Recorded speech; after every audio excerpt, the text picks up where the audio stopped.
Good morning for networking. It's nearly 10 o'clock and it's nearly time for 10 at 10. I'm Sheila Wyatt from KAPOW and I am a business coach. And in just about 20 seconds, I am going to start to talk to you about the 3 things that you are doing that are killing your personal brand. So 10 at 10 is a great way to get top tips from 4M members who are experts in their field. And certainly through coaching, I help my clients develop a really strong personal brand. So I'm going to start off just very quickly by reiterating what that actually means. Your personal brand is what people say about you when you're not in the room. That is the easiest way to think about it. And the thing is, you have the power to create that dialogue. You have the power to create what you want those words to be. But so many of us are doing things that are killing that personal brand without actually realising what we're doing. So in the next 10 minutes, I'm going to tell you what the 3 main things are and how you can fix them. The first one, you're trying way too hard. Perfection really puts people off. Now, if I start to say, think about all the people that you see with their perfect lives on Instagram, their perfect lives on Facebook. You know, look at me, I'm making millions of pounds in my sleep and all I had to do was to buy this thing for 27 bucks, yada, yada, yada, yada, yada, yada. It's off-putting, okay? It's off-putting because it means that people don't want to aspire to be the same. And what you want is for people to want to be part of your tribe, want to follow you, want to get invested in your personal brand because they want a little bit of your magic. But if all you're presenting to them is perfection, basically it's boring. Paint an accurate picture of who you are. If you've got great successes, then get out there and shout about them. But let's face it, we all fall flat on our face sometimes, so share that too, and share what you learned from it. Be consistent with a clear message about your who, not your what.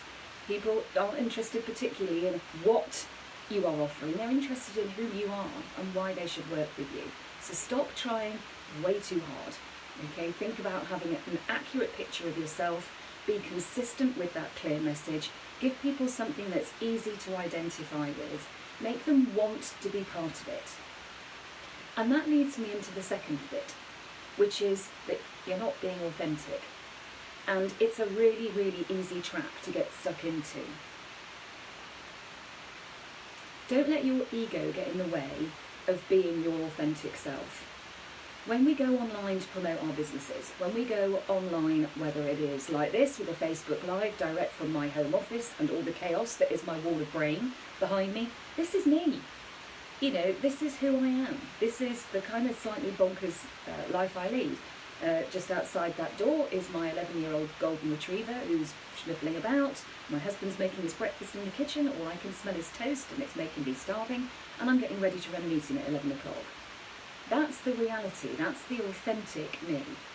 And the thing is, what we try to do is to be what we think people want us to be instead. I spent a long time being all corporate-y and I hated it. And it took a very dramatic turn of events for me to realise how much I hated it. Because actually, at the bottom of the day, people buy into the who behind the what. That's what they buy into. You know this, as a 4M member, you know that we talk about people buying from people all the time. And the thing is, we kind of forget how we get people to want to buy from us. That strong personal brand, that way that people want to identify with you, that feeling that they have of, yes, this person is the go-to person that I want to talk to about accounting, about marketing, about graphic design, about print work, about VA work, about business coaching, about networking coaching. Whatever it is, what they're doing is they are identifying with your personal brand to make that decision. You need to be authentic for them to realise that you are the person that they want to connect with, not the person that you think they want you to be, because that's just starting a relationship or continuing a business relationship on the back foot. You're already, frankly, fibbing. So the first thing is to remember the first thing that you're doing that's potentially killing your personal brand is trying way too hard. Trying way too hard to be perfect. Trying way too hard to show everybody how brilliant everything is in your world. And that just puts people off, frankly, because we don't all live those lives. We don't have those perfect Instagram / Facebook / TikTok / Pinterest / whatever lives. Our lives are real. So paint an accurate picture of you and how you live your life / run your business. Be consistent with that message and make it really easy for people to understand what your core values are. what are the things that make you tick? What are the things that make you go, yay, and what are the things that make you go, rather stick pins in my eyes? Because that is what they're going to identify with. Not some idea of perfection that you've branded and made beautiful on Canva and added filters, because that's not authentic. So stop trying way too hard. That was number one, paint an accurate picture. So when you're not being authentic, which was tip number two, don't let your ego get in the way. People buy the who behind the what. So make sure that you are being your authentic you. Now, so how do you do that? Well, one of the ways that you can do that is by getting people that you trust to give you some feedback on where you communicate online. Get people who you know will give you a really clear bit of feedback. Does it sound like you? Do your Facebook posts, do your LinkedIn articles, do your blog posts, does your website copy sound like you? Or does it sound like you've done a copy and paste? Does it sound like you've done a very corporate approach when that's not how you talk? People remember by the who behind the what. So make sure that they are able to find out more about the who and make those decisions. And the last thing that I'm going to talk about as a reason that you are potentially killing your personal brand and not realising it is you're weeing all over it. That's the first thing. How many websites do you see out there that talk about how we can help you? Let me put this into a context. Here at KAPOW Coaching, we can help you build your brand. Blah, blah, blah. I am not a we. I am a me. I am an I. I am not a we. This is my home office. I work in it by myself. I run KAPOW by myself. Like many of you out there in the 4M community, I run my business from my home. I hate this word, but I'm a solopreneur. So if I start talking to you about me being a we, I'm lying to you. And the thing is, if you then decide to buy from me, and you think you're buying into a team of people who are going to help you build your business, when you realise that what you're buying is me, on my own, wearing all the hats, doing the coaching, yada yada bada bing, you are already in a position of a lack of trust, because I haven't been authentic with you. I've faked it.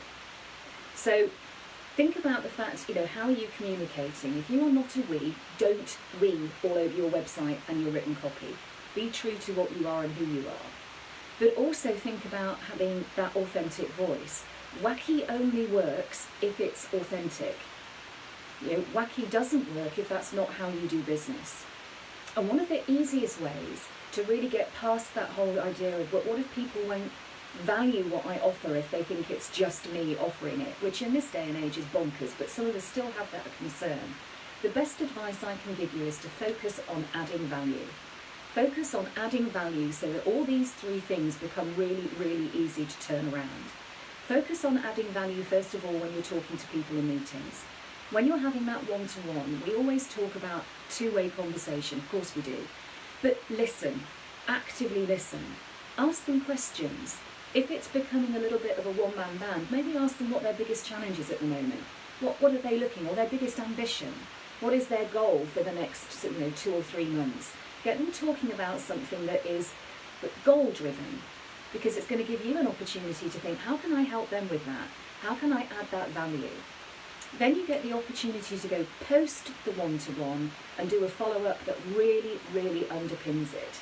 So instead of sending that, what I call it a lazy follow-up, thanks very much, see you around, or even worse, the 19-paragraph buy my stuff follow-up email, or actually what's even worse than that is not following up at all, but that's a different rant altogether. When you send that initial follow-up, think, how can I add value to this relationship right now? So think about what you talk to them about in their one-to-one. Do you have a blog that might help them? If you don't have a blog that might help them, do you know of one that you think would be quite good?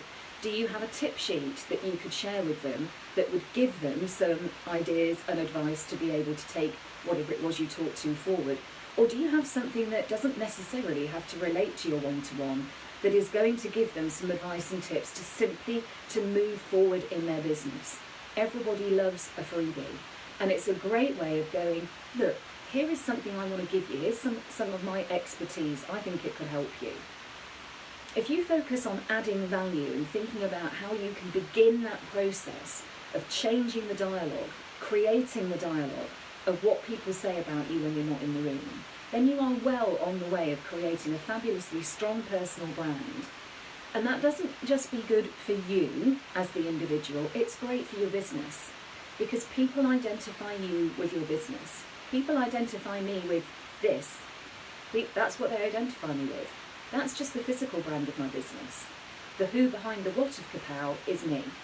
And I work hard to make sure that I'm as authentic as I can be all the time, and I share the highs, the lows, and the lessons that I've learned.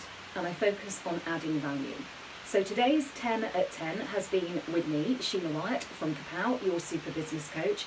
I'm going to drop a link where you can get in touch with me after we post the video. Hope you found it useful today. 3 things you're doing that are killing your personal brand, and some tips about how to fix it. So tune in next week, Mondays, Wednesdays and Fridays at 10 for your next 10 at 10 with a 4N member. I'll look forward to seeing you out there on the circuit very soon. Thanks for watching. Cheers guys.